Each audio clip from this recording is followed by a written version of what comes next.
যুক্তরাষ্ট্রের দুই অঙ্গরাজ্য কেন্টাকি ও মিজোরিতে ভয়াবহ টর্নেডোর আঘাতে অন্তত ২১ জনের মৃত্যু হয়েছে, আহত হয়েছেন অনেকেই। আশঙ্কা করা হচ্ছে মৃতের সংখ্যা আরও বাড়তে পারে। কেন্টাকির কর্মকর্তারা জানিয়েছেন, অঙ্গরাজ্যের বিভিন্ন এলাকায় প্রাকৃতিক দুর্যোগের কারণে এখন পর্যন্ত ১৪ জনের মৃত্যু হয়েছে। এর মধ্যে লরেল কাউন্টি সবচেয়ে বেশি ক্ষতিগ্রস্ত হয়েছে। শনিবার ভোরে এই এলাকাতেই প্রথম টর্নেডো আঘাত হানে। সেখানকার শেরিফ জন রুট জানান, এখনও অনুসন্ধান কার্যক্রম চলছে। ধ্বংসস্তূপের নিচে কেউ আটকে রয়েছেন কি না তা খতিয়ে দেখা হচ্ছে।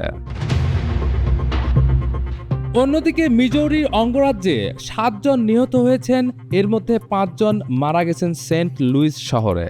মিজোরির কর্মকর্তাদের তথ্য অনুযায়ী শুক্রবারের টর্নেডোতে প্রায় ৫,০০০ ভবন ক্ষতিগ্রস্ত হয়েছে। অনেক বাড়ির ছাদ উড়ে গেছে, বহু বিদ্যুৎ লাইন সম্পূর্ণভাবে ধ্বংস হয়েছে। শনিবার বিকেল পর্যন্ত কেন্টাকি ও মিজোরির প্রায় ১,৪০,০০০ স্থাপনায় বিদ্যুৎ সংযোগ বিচ্ছিন্ন ছিল। সেন্ট লুইস শহরের মেয়র কারা স্পেন্সার জানিয়েছেন, টর্নেডোতে তার এলাকায় অন্তত ৩৮ জন আহত হয়েছেন। আহতদের মধ্যেই অনেকেই গাছ উপড়ে পড়া এবং ভবন ধসের শিকার হয়েছেন।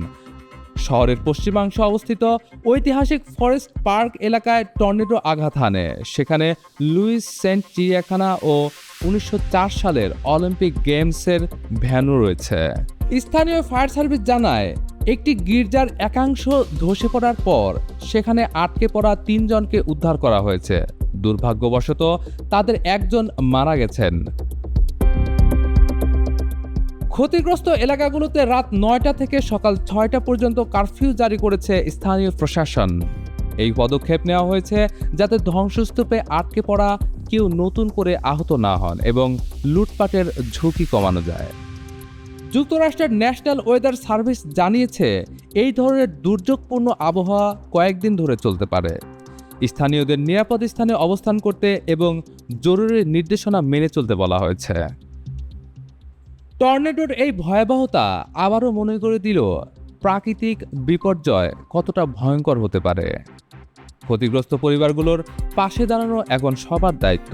প্রশাসন ও স্বেচ্ছাসেবীরা উদ্ধার কাজ চালিয়ে যাচ্ছেন, তবে এই দুর্যোগ থেকে উত্তরণে সময় লাগবে। এমন আরও আন্তর্জাতিক খবর পেতে চোখ রাখুন ডেইলি মিন্টে।